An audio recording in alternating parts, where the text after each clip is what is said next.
Hello hi friends, எல்லாருக்கும் இனிய தமிழ் புத்தாண்டு வாழ்த்துக்கள். இன்றைக்கி நம்ம என்ன பார்க்க போகிறோன்னா, விளக்கு திரியோட பயன்களை தான் நம்ம பார்க்க போகிறோம். ஃபஸ்ட்டு, தாமரை தண்டில் திரி போட்டால் 3 ஜென்ம பாவங்கள் போகும். 2வது, வாழைத்தண்டு நூலில் திரி போட்டால் குலதெய்வ குற்றம் சாபம் போகும். 3வது, புது மஞ்சள் சேலை துண்டில் திரி போட தாம்பத்திய தகராறு நீங்கும். 4வது விஷயம், புது வெள்ளை வஸ்திரத்தில் பன்னீரை விட்டு உலர விட்டு போட்டால் வீட்டில் லட்சுமி கலாட்சம் வந்து மூதேவி அகன்று விடுவாள்.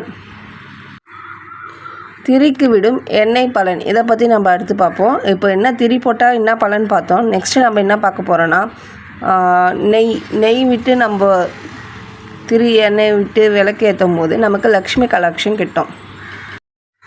நம்பர் 2, இலுப்பை எண்ணெயில் நம்ம விளக்கேற்றணும்னா பூஜிப்பவருக்கும் பூஜிக்கப்படும் இடத்திற்கும் விருத்தி உண்டு.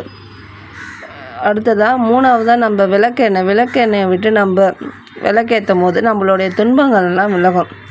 அடுத்தது நல்லெண்ணெய் எல்லாத்துக்கும்